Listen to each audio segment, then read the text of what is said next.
So, Veronica, welcome to my lair. Thank you, and thank you very much for having me on the show. You are very, very welcome. Let me ask you, what is the Psychiatric Dog Service? The Psychiatric Service Dog Society is a 501(c) nonprofit organization, and we're dedicated to responsible psych service dog education, advocacy, research, and training facilitation. Those are the four main things that we focus on. Basically, we educate the public when we do things like this radio show. We educate people through phone calls, as you had called in to our society, and we returned your call and helped you learn about service dogs. And we do advocacy anywhere from the individual level to helping individuals fight for access to hospitals and other places of accommodation, all the way up to we have advocacy at our annual gathering of psychiatric service dog handlers. For research, we have the only data out there for psych service dogs in the form of a survey that was done a few years ago that shows how psych service dogs can really help individuals in their recovery. And finally, the training facilitation takes place in the form of our online support groups, which are listservs. And we've got one that's for veterans. We've got one that's for everyone with mental illness. And then we've got another one that is for clinicians who are treating patients using psych service dogs. I've really been checking into this, and I've been watching for the last 2 months since I found your site, and we've been talking back and forth through emails and the doctor that's involved and all. When was the PSDS started? When did they start? Well, in 1997, Dr. Jonas Naira, who's the president, she coined the term psychiatric service dog to describe what her dog was doing for her to help with her mental illness. And from 1997 to 2002, it was an informal cyber-based group that was basically peer-to-peer support group about psychiatric service dogs. In 2002, they started the Psychiatric Service Dog Society, and in 2003 got nonprofit status. And for the beginning, it was a part-time thing that Dr. Naira devoted her time to. But in 2005, she left a lucrative career in the sciences to work for the Psychiatric Service Dog Society full-time. And since that time, she's won several awards. In 2005, there was the National Academy's Community Service Award. In 2006, there was Joan won the Eli Lilly Welcome Back Award. In 2008, the Voice Award by SAMHSA. And in 2008, we were also funded by DOD to research psychiatric service dogs for returning veterans. And through all of that, we've had about 400 publications about our organization, and we've given many, many presentations to federal agencies, consumer groups, done a lot of public relations like we're doing right now.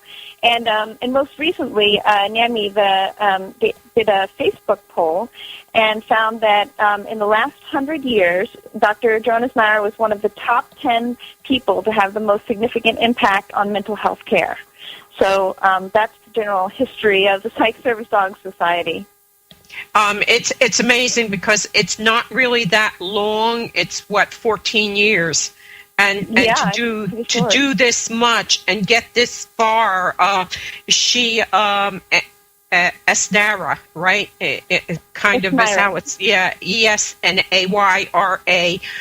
She really should get some kind of presidential award, as far as I'm concerned. Me too. Yeah. How did you become involved in this? Well, about 7 years ago, I was a graduate student at Berkeley, and I had bipolar disorder and anxiety disorder, which manifests in agoraphobia. And they're considering a diagnosis of PTSD as well, but they haven't really landed on that or not yet. And I was on what we call the medication merry-go-round, which means I was doing med trials and one medication after another, and and it was just awful. I had some medications that made me deathly ill. I got Stevens-Johnson syndrome, which is a life-threatening rash of the mucous membranes. Not fun. No. I got lithium poisoning 3 times. Some of the medications made it so I couldn't read, which was impossible when you're a graduate student. And my psychiatrist and I really talked a lot about what we could do, what medications I could take, and what were some alternative therapies. And I had this pet dog named Sabrina, and she had always been very in tune to my emotions. And in fact, I had noticed that when we were home, she would alert me naturally when I started to get manic or really depressed or have a panic attack. So my psychiatrist suggested that we train her as a psychiatric service dog. And in doing research on how to do that, I came across the Psychiatric Service Dog Society, and I joined the listserv, the online support group, and from then trained Sabrina. She has since retired, and I have my new service dog, who's named Ollivander. Okay, but your other dog, Sabrina, is still alive. She's just retired, right? Oh, yeah. She just spends her days hanging out on the couch, and she still does one thing for me. Her favorite thing to do for me is to bring me my medications at 8 o'clock every night. And she just thinks this is the best thing in the entire world and dances around the room with them. And so we've continued to let her do that one thing for me. Yeah, that's cool. How is this funded? It's strictly donations. Is there any government funding for this? Well, we do have some grants like the DoD grant, which is a government-funded grant, but that really goes towards the research only. Most of our funding is through donations, and the top 2 people in the Psychiatric Service Dog Society are both people. Me and Dr. Isnaira.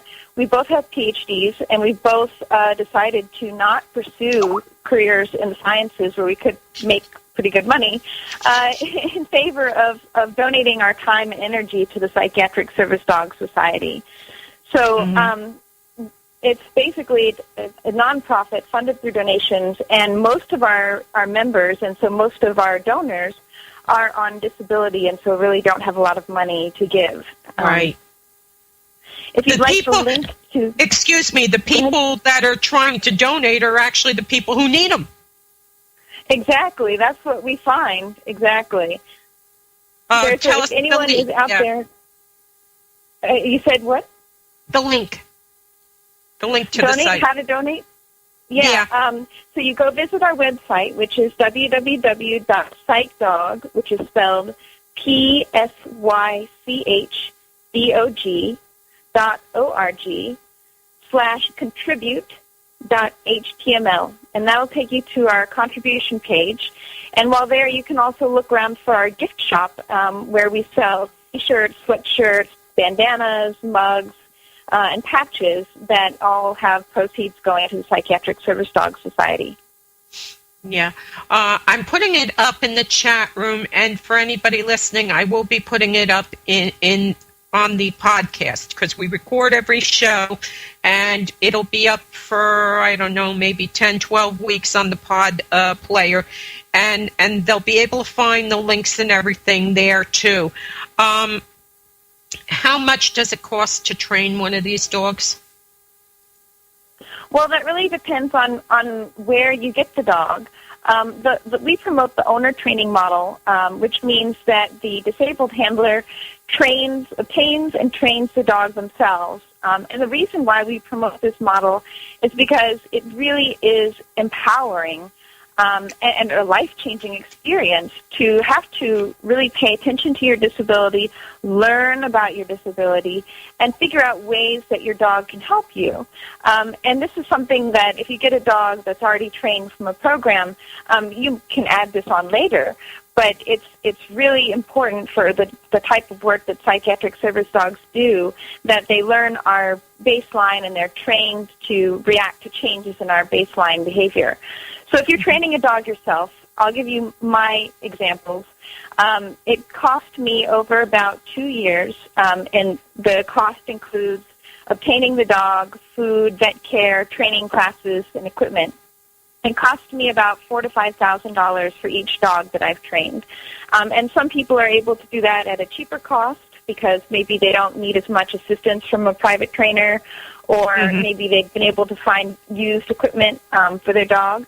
And other people I know have spent more money because maybe their dog got sick and they had more vet bills and stuff. But I figure $4,000 to $5,000 is a good estimate if you're training your own dog.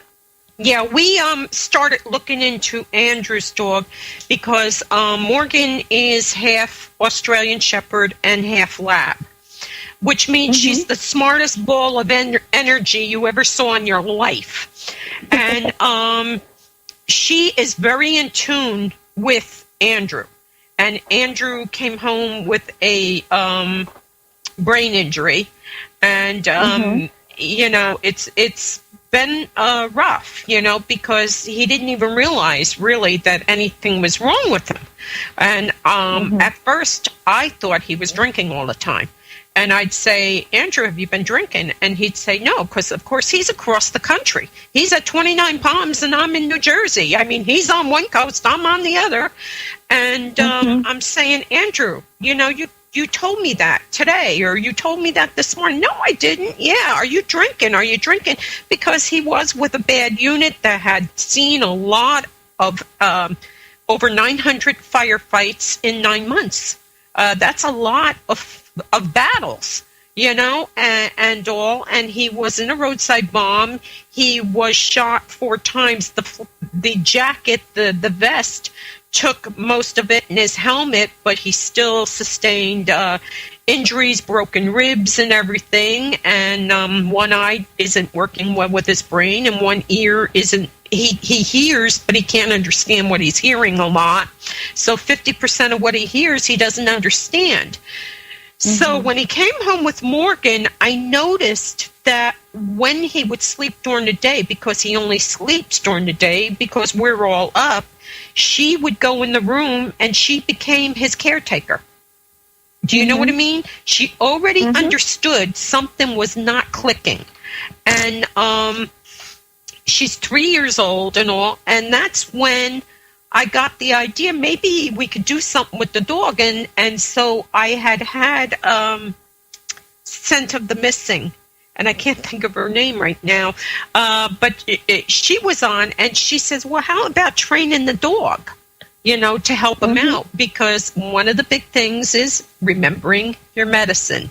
What is the thing about a dog does it make it a little easier for someone to open up to a dog, maybe that if they're having issues with going out or phobias about leaving or something like that? Is there something about a dog that kind of coaxes them to, come on out, you know, let's go play? Yeah, well, first I want to make a point of clarification. We don't actually train any dogs. We don't provide dogs to people. We just support people who have service dogs who are in the process of getting or training them.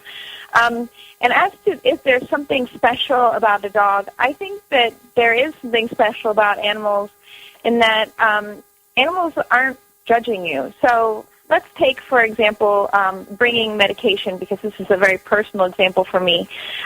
Before I trained my service dog to bring me my medications, my husband was responsible for making sure I took my medications every night.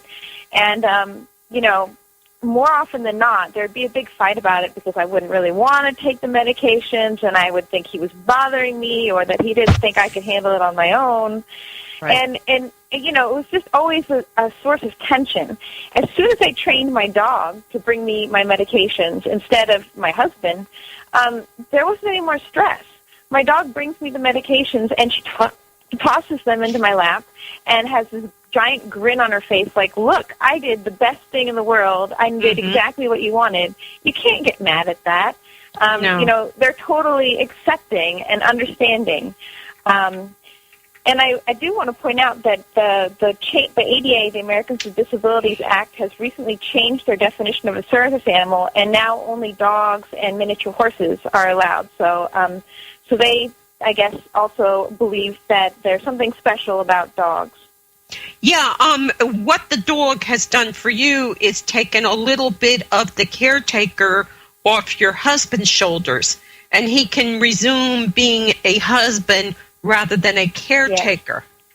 Yes. And he says that having, he says that me having a service dog has given him his wife back. Right. Yeah, because here it's kind of like I'm a caretaker at this point, Teddy's got Alzheimer's, and then I have the son come back, and if I'm not making sure hearing aids have batteries, and did you take your medicine, did you eat? For Teddy, it's did you take your medicine? Did you eat today? Where are you going? What are you doing? Making sure Andrew's okay. And I don't want to make it sound like Andrew can't take care of himself, but no. It's very hard for him coming back and trying to reintegrate with society. Exactly. He bars himself up in his room and stuff, and a lot of people, that's what they do. Rather than deal with, like you said, honey, I need my medicine, or hey, honey, you have to take your medicine, people start to isolate themselves. Mm-hmm. An animal... That's for sure. Yeah, an animal can break that because they have to go to the bathroom. You have to take a dog out, so yep. It's another thing to get them out of the bedroom or get them out of wherever they're holed up and start reintegrating them into society, What kind of dogs are best for this? Well, a dog of any breed can become a service dog. The most important thing is the temperament or personality of the dog. And you want a dog that is really laid back, that is open to new experiences, and that doesn't get very scared or worried, that's not protective. You basically want an easygoing, laid-back dog. And that can come in any shape or size. For example, I have a good friend who has a Norwich Terrier, who is a teeny little dog. I think that she's about 5 or 8 pounds. And she is a wonderful service dog. And then I have another really good friend who had an English Mastiff, which was about 250 pounds. And he also made an excellent service dog. But the most common breeds that you see are Labrador Retrievers, Golden Retrievers, and Standard Poodles, which is what I have, are starting to become more common. And that's just because they tend to work well for a large number of people. Mm-hmm. Yeah, I have to say that when I first looked at Morgan, I thought she is like a spring ball. She's a 3, but that Australian Shepherd in her makes her a high-strung, high-active, I want to run, I want to run, I want to run. But then when I realized that she had designated herself as his caretaker, I realized that if we can get her trained and get what they call indoor manners, and not make weird noises like, I'm bored. That's the lab in her, that, I'm so bored. And, shush, she would be perfect for him because she does require him to take her out and take her to a dog park because we live in an apartment, which gets him out, and that kind of thing. And we do advise people to be aware of the energy level of the dog and make sure that it's compatible with your needs. Some people really need a dog that has a lot of energy to get them out of the house, to get them going places, and they need maybe the dog to be high energy so that they can get involved in dog sports. Other people need a lower energy dog because they don't have the time or energy to exercise the dog as much. And most people are happier with a kind of medium energy dog. Mm-hmm. Yeah, she's in there singing now because he went out. And she's like, I don't want to be in this bedroom. What kind of disorders are we talking about when we're talking about having a service dog? What kind of disorders can they help? Well, the ADA says that a service animal, and this is a direct quote from ADA, a service animal means any dog that is individually trained to do work or perform tasks for the benefit of an individual with a disability, including a physical, sensory, psychiatric, intellectual, or other mental disability. And basically that means any type of disability. If you have a major life limitation, which is a definition of a disability in the ADA, if you have something that a dog can be trained to do to help mitigate or make your disability better, then you can have a service dog to do that for you. That makes sense? I want to just say something, interject something. I know this young man, Luis Carlos Montalvan. He's a disabled veteran, and he just wrote a book called Until Tuesday. And Tuesday is a golden Labrador retriever, and she is his guide dog. Not everybody is so accepting of these dogs. So even if a dog is a service dog, and by law you're going to say, they're allowed to come in because they've been certified or they've been trained, there are still a lot of places that will tell you you can't bring the service dog in there. They just don't want to take a chance on it. But, I guess you could report those people for prejudice or whatever. I'm not even sure it's worth the effort. If somebody doesn't want a guide dog in there. Yeah, it is. Well, first of all, certification is not required under the ADA. Just a small little thing there.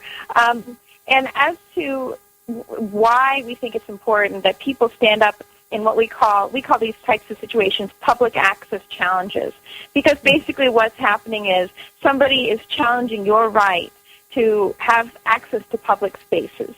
And I think it's really important to stand up for yourself in these situations for many reasons.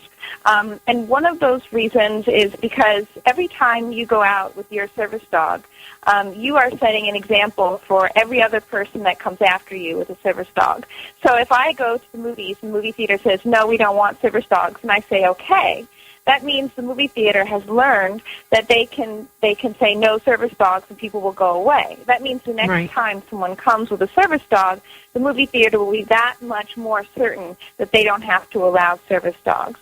So that's one reason why it's really important. Another reason why it's really important is a personal reason, and that's because many of us with psychiatric service dogs, part of our mental illness involves feelings of low self-worth and low self-esteem. And it can be very difficult for us to stand up for ourselves in everyday life. And one thing that many people have found is while it's difficult to stand up for myself, it's easy to stand up for my service dog. And so the process of standing up for your service dog and asserting your right for public access with your service dog, you are gaining the skills and experience in standing up for your dog and therefore standing up for yourself. And so you become a stronger person that is better able to handle Yeah, exactly. And you can report, if you have a public access challenge, you can report it to the Department of Justice. And they do investigate some claims, and then some states have laws where you can sue people for access denials and get monetary compensation. But not all states have those laws. Yeah, on a more somber note, there is another thing about these animals, especially with soldiers coming back. Or service people, because soldiers, we always tend to think men, but there are women soldiers, Oh, yes. But, when they come back, and especially if they're struggling with emotional problems or they're struggling with, all kinds of different things going on, and they finally sit there and say, you know what, I can't take this anymore, I'd rather be dead. Unfortunately, suicides are very high. And something I read about having the animal there, and then they kind of cause that, well, if I do that, what's going to happen to my animal? You know, what's going to happen to my dog or my companion animal, you know, that's been here with me. And it kind of snaps them out of it sometimes, you know. I mean, not all the time, but this is another real bonus of having, and these animals are basically like partners, right?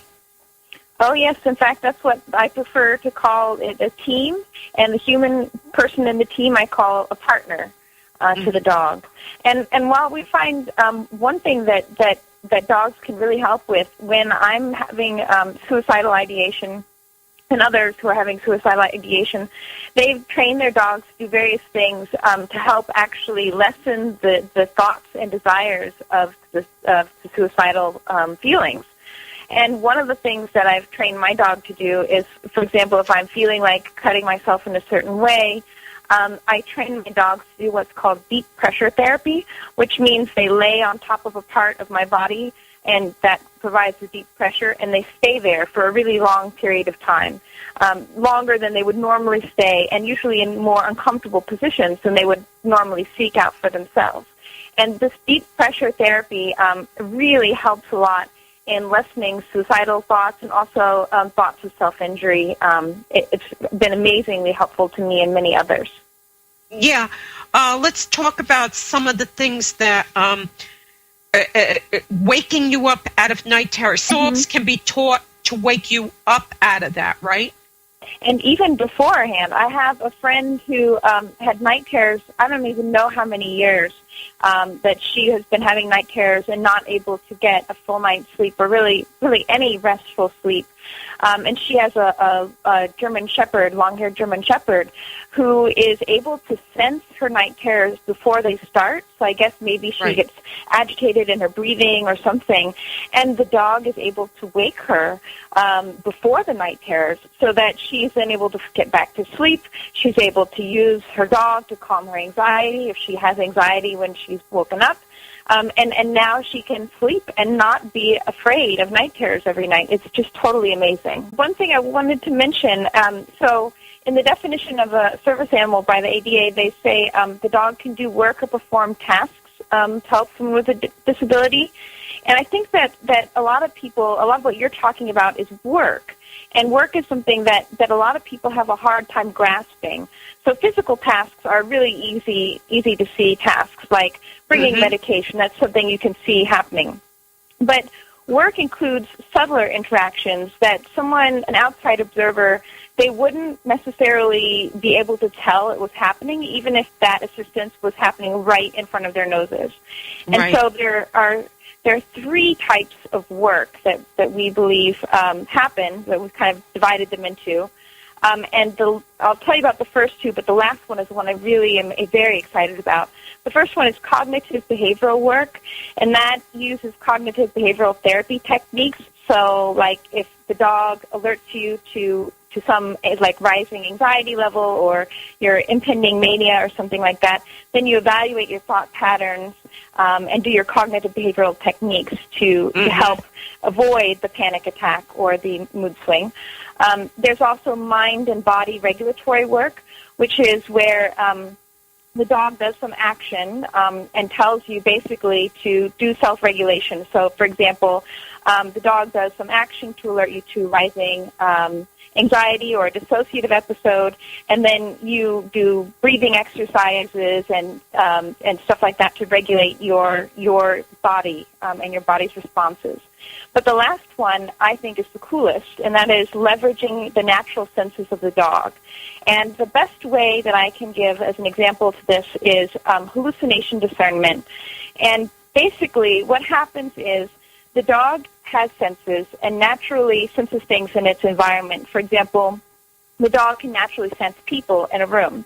And so what you can do is you can work with your dog to develop body language that your dog can give you to say, okay, the dog can look at the people in the room, or the dog can give calm body language about the people in the room not doing anything harmful, so that you know that if you're having a hallucination of somebody over standing in the corner with a knife in their hand, and your dog is not reacting to that, your dog is reacting to other people in the room, but not reacting to this one, then you know that that's hallucination. And I have a really good friend with a German Shepherd who uses this on a daily basis, and it has just totally turned her life around and really enabled her to go out and function in society even while having really horrible hallucinations.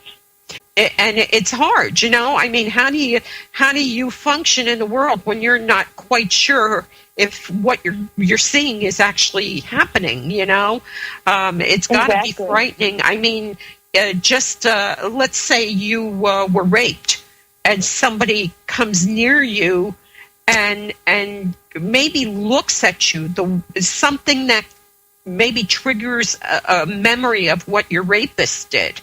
And you can, that can just go to the extreme where you lock yourself in a room.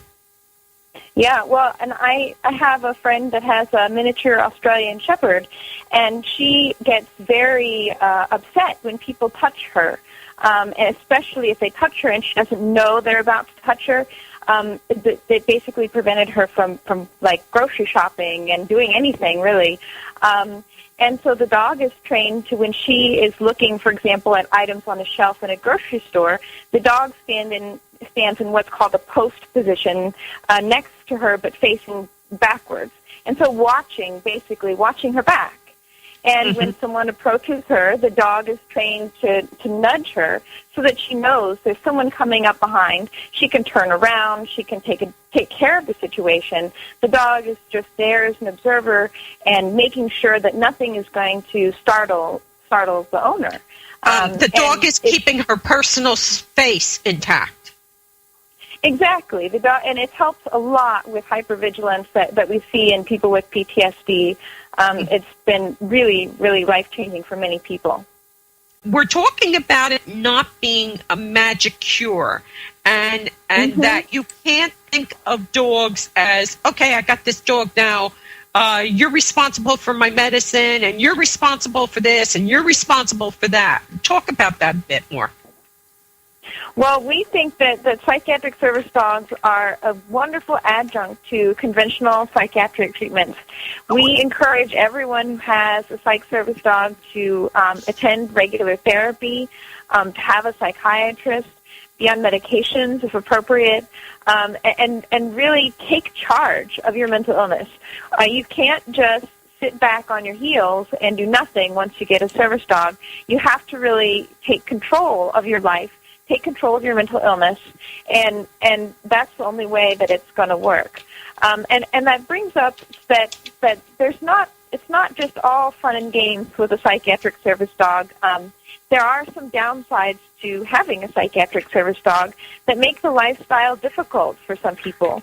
For example, when you go out, every time I go out, somebody asks me questions about my disability, about why I have a service dog. So you have to become used to dealing with the general public much more than you ever would if you were kind of an anonymous person without a dog by your side. And, of course, you have the public access challenges that I talked with you about before, which can really be just, they can ruin your week. The first few public access challenges that I had, I was crying, I had panic attacks. I couldn't leave my house for several days after the public access challenge. So it really is a lifestyle change, and one that is not all fun and games. But for me and for all the other people on our listserv, it's worth the drawbacks. Yeah, because you're already fragile, and you think, I'm doing so well, I'm doing everything right, and you still don't want to let me in, because I've got this dog, So, exactly. Yeah, I can imagine how it's frustrating. And if you're struggling with some kind of emotional or mental illness or disability, frustration, I think, is the number one killer, man, because that's what I see here. It's frustration at not being able to remember, the doctor appointment, not remembering, to do the simple things, and stuff. And so now if you're going out someplace and somebody says, hey, you're not bringing the dog in here. You know, this is a restaurant. You can't bring it in here. I don't care what the law says. It's a dog. I can't have it in here. You know, the frustration level is raised to an unbelievable point, you know. And that's, it's rough, you know. And you know, we find people have to remember that. Definitely.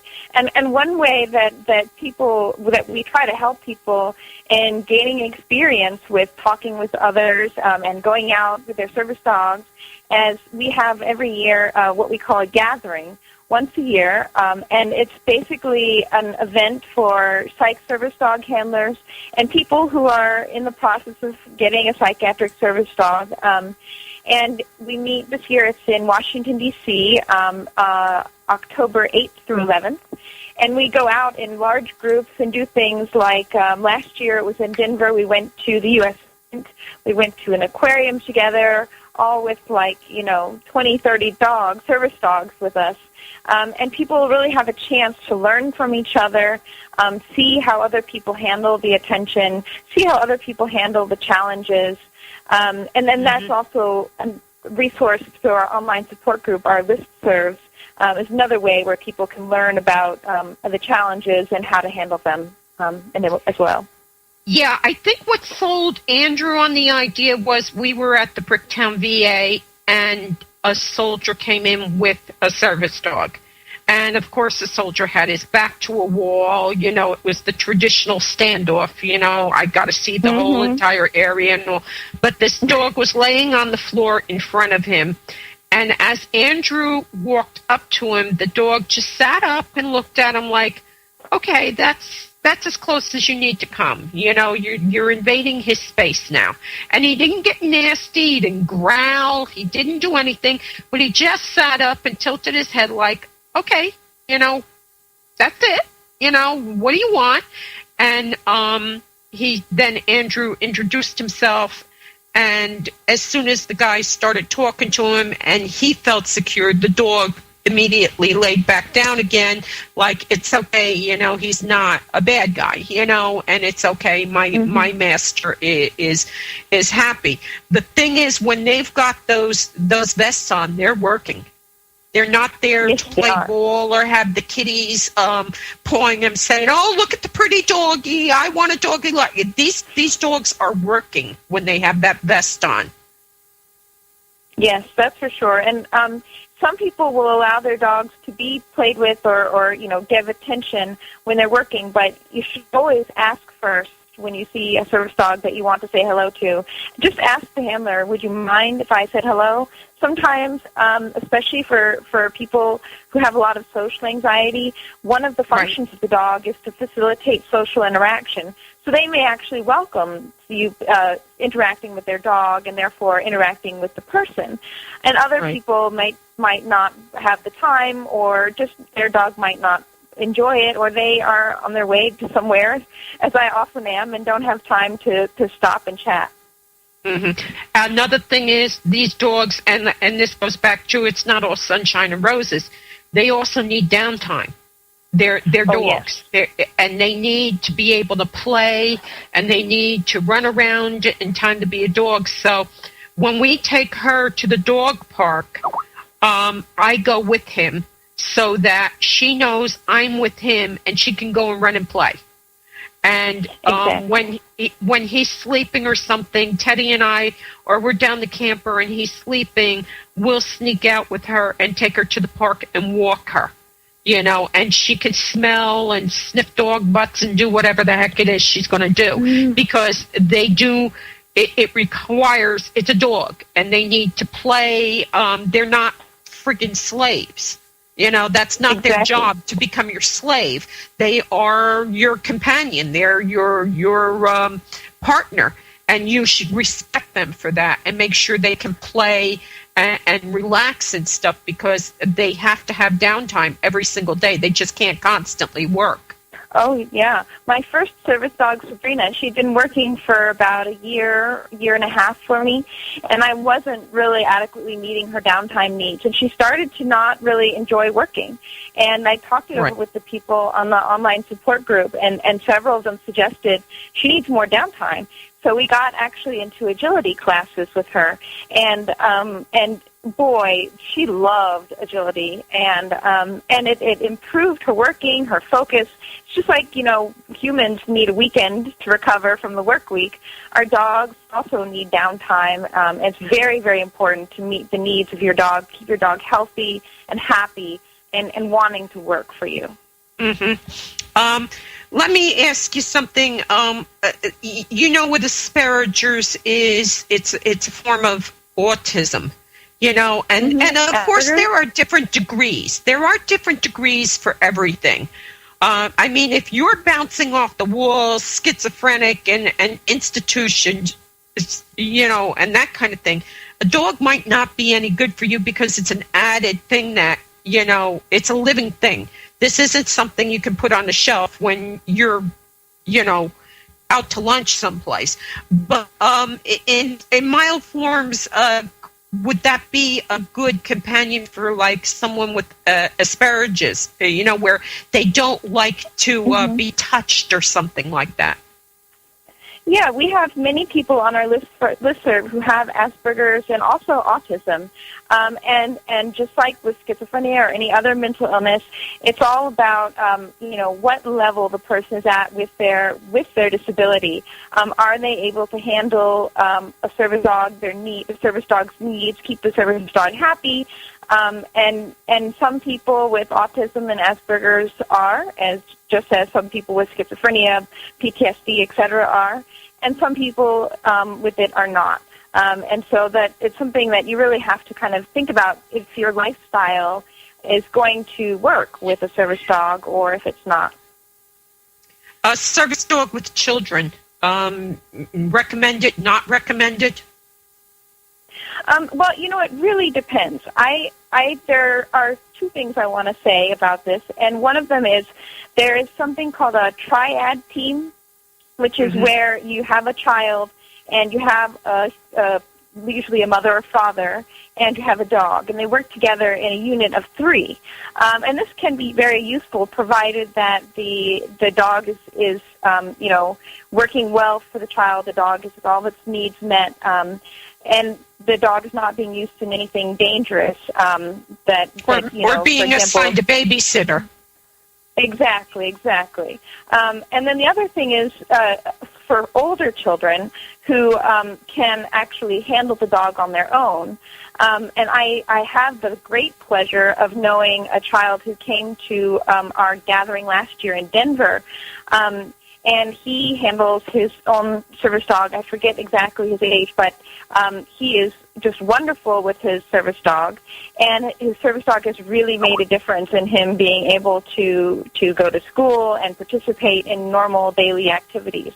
And so basically my opinion is that if the child, for not talking about triad teams, we're just talking about a child and the dog together. If the child is mature and responsible enough to handle the dog on their own and keep the dog healthy and happy, and the dog is happy to work for the child, then I think it can be a great thing.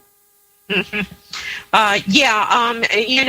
We are a society that has somehow gotten this babysitter TVs babysit our kids, and videos babysit our kids, and video games.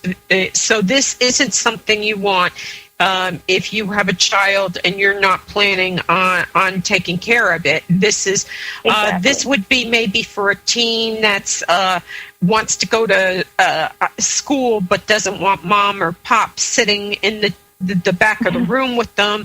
They take them to school, and maybe the dog can help them function in the classroom without mom and pop breathing down the back of their neck all the time, but it's not a substitute for a parent. It is not a substitute. It's not child care.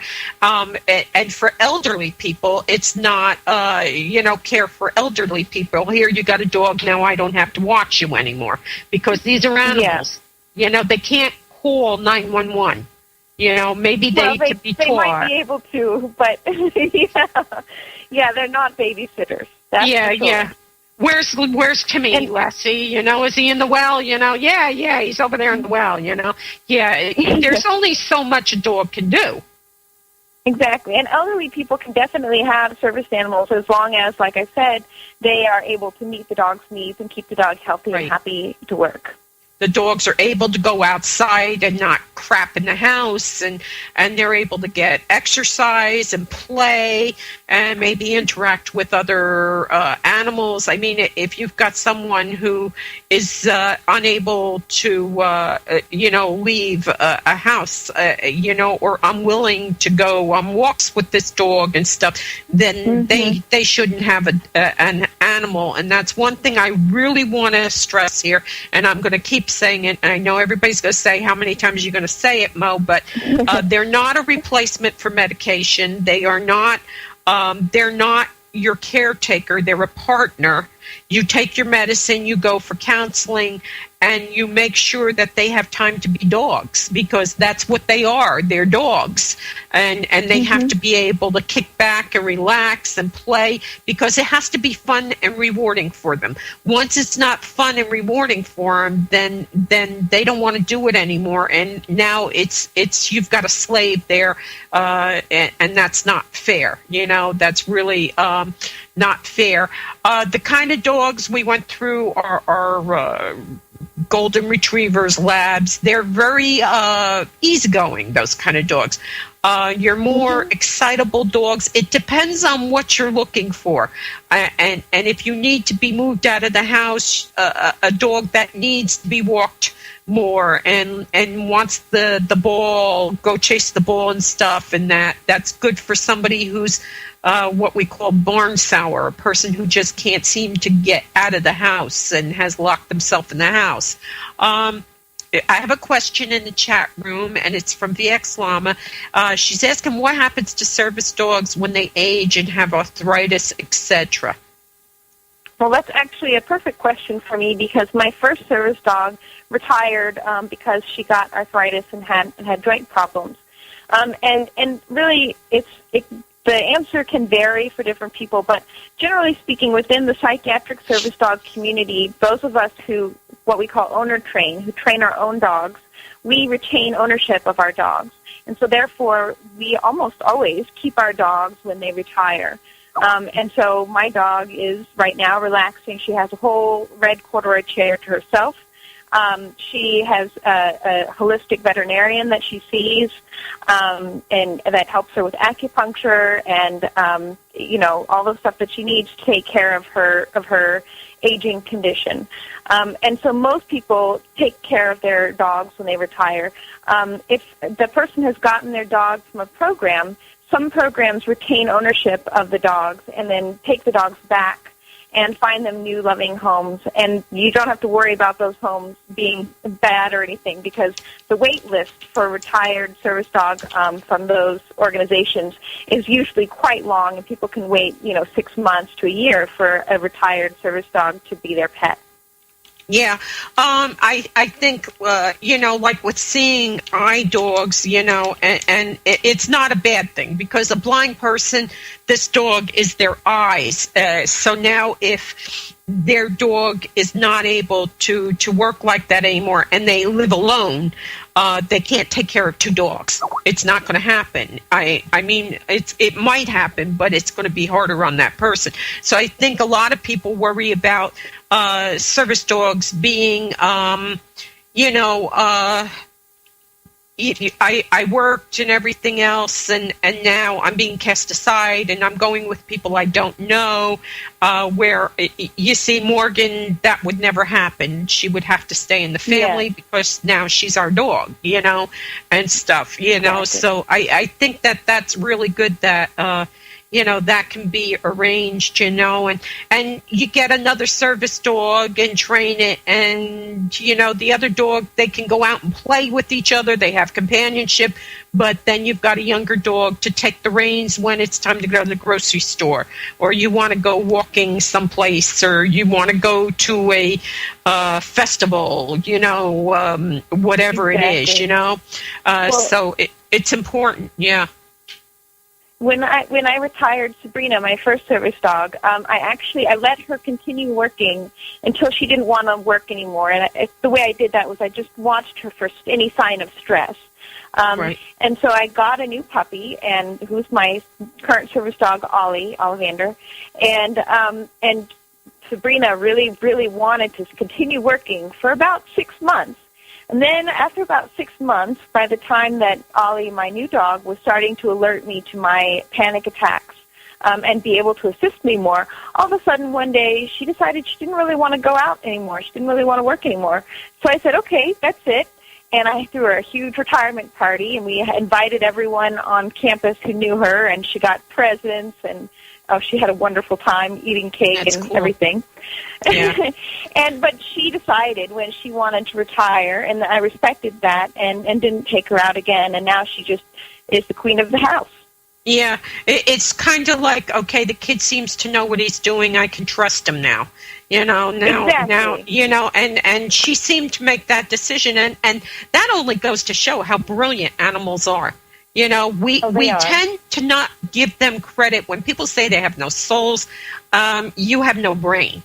An animal will sit with a child lost in the woods and protect them and keep them warm all night. What do you mean this animal has no soul? He didn't need them. He protected them. The gorillas, that these babies fall into the gorilla cages, and the gorillas stand by and protect them and then take them to the door and, hey, this kid fell in here. It's not supposed to be in here, And people say, well, they don't know what they're doing. Well, they knew enough to save that kid, and they knew it was her.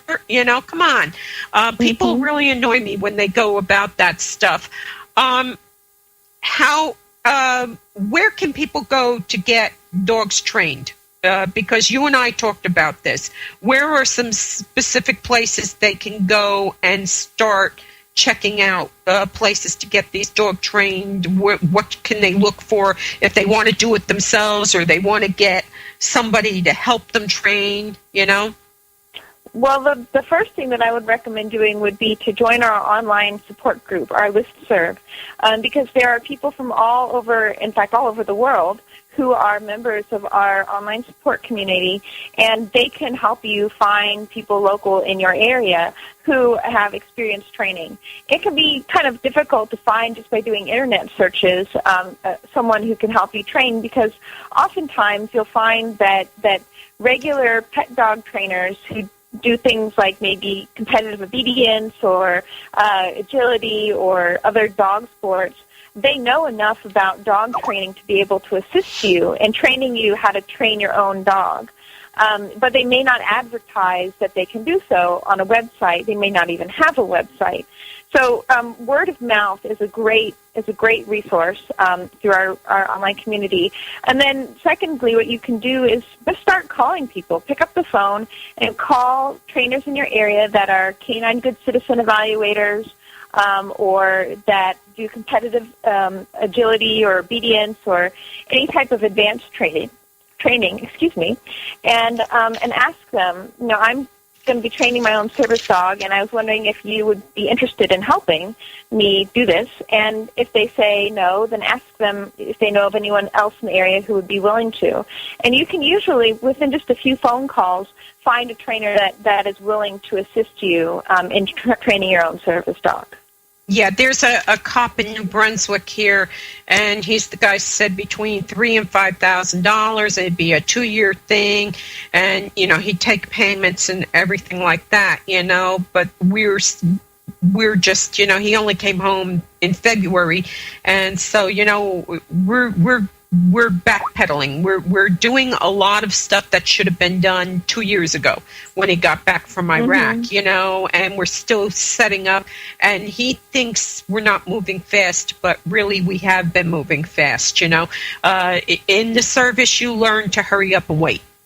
That's the way it is. And that's how life is, really. I've been putting it up. Then training dogs really slow is fast. Going slow and at the dog's pace is how you proceed the fastest. And so in going also at your pace, at the handler's pace, that's the fastest way to proceed, is take your time. you wanted to talk about steps to getting a dog trained. Yes. And we have a set of steps that we recommend taking if you're interested in training your own service dog. And the steps are, first, to talk with your doctors about how you might integrate a service dog in your care. And we have brochures on our website that are geared towards providers, mental health care providers, so that they can learn more about psych service dogs, and they can also join our clinicians listserv, and also learn about the psychiatric service dog lifestyle and make sure it's the right lifestyle for you. We talked about it's not all roses. There are some drawbacks. So learn about the drawbacks through our website and through also our online support group for people interested. The second thing to do is to pick the right dog. That's really important, to start with a dog that has the potential to make it to being a full-service dog. And you can hire a professional trainer to help you out with this if you are not experienced in evaluating dogs. And then we recommend working on basic obedience, including off-leash work, because it's really important that our dogs are able to behave, even if there's an equipment malfunction or something.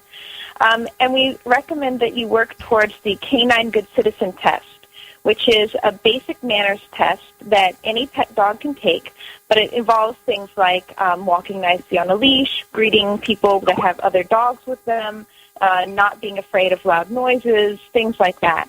And once your dog is at that level, they don't have to take the test. But once they're at that level, that's the level that we recommend putting a service dog in training vest on the dog and taking your dog out to work on what we call public access behaviors. And these are behaviors like when you go to a restaurant, your dog doesn't lick the food off the floor. When you go to the grocery store, your dog doesn't try to eat the meat in the meat department. Your dog doesn't try to say hi to everyone that they pass.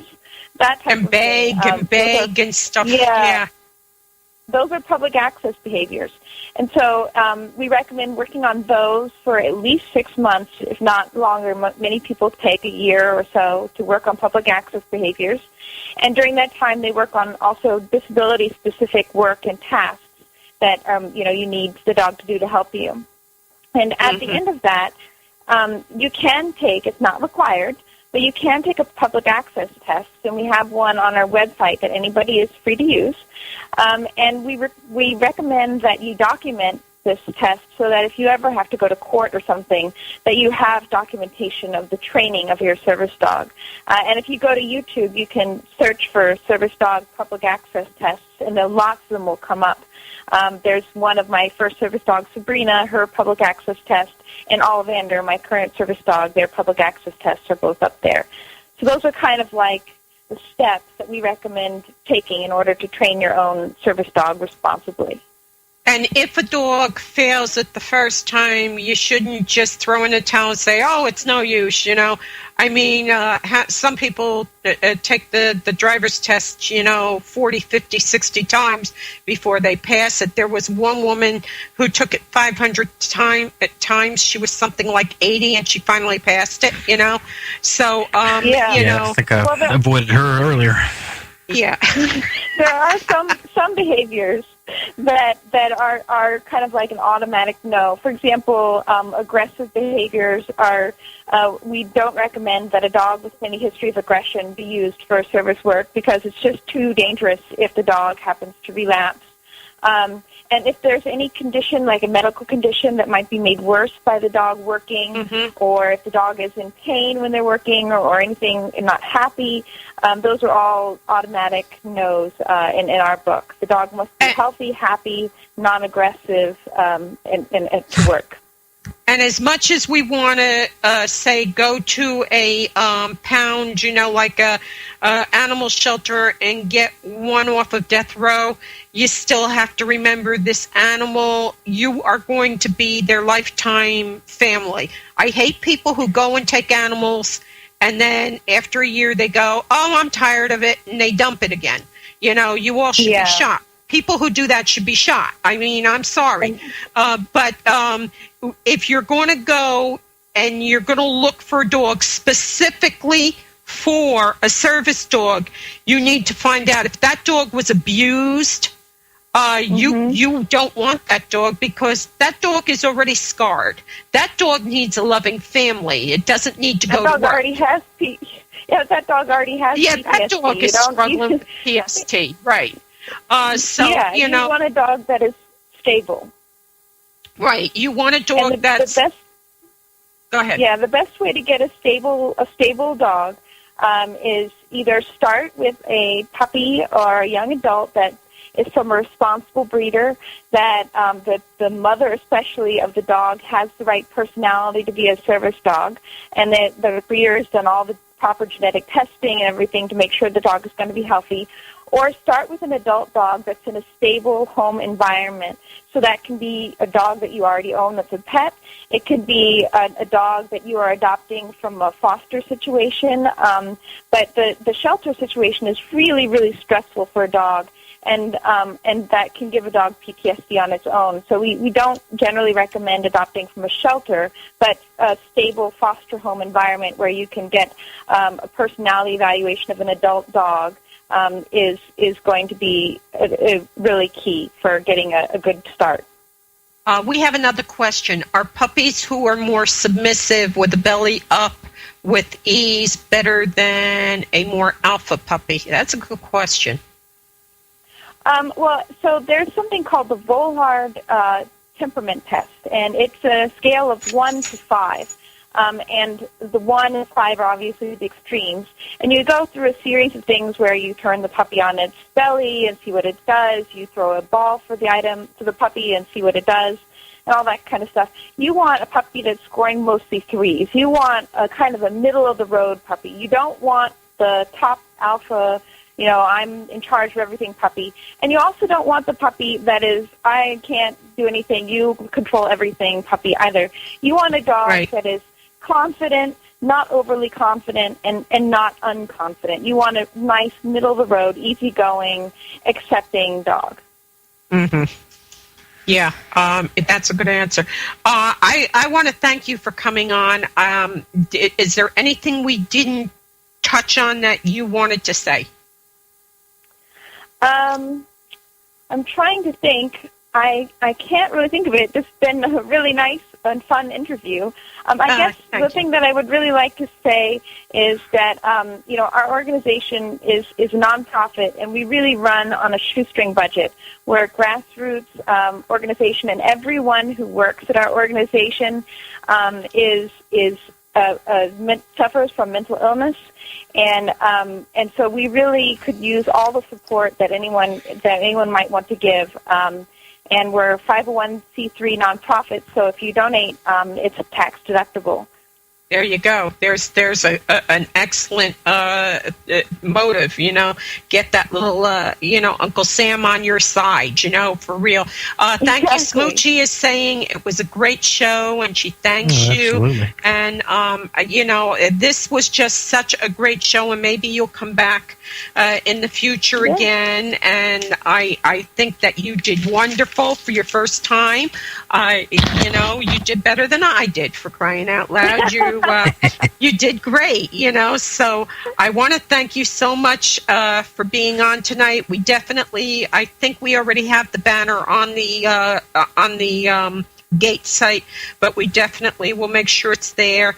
And please, if I can help in any way, if you got something going, just drop me an email, and I'll be more than happy to tell people what's going on and announce it and everything. God bless you. I understand that this kind of thing is a lifelong struggle. And God bless the people dealing with these kind of problems, and God bless the dogs that help them get some kind of life back and normalcy to their lives. So I hope it does some kind of good for people that will be listening from all over the world.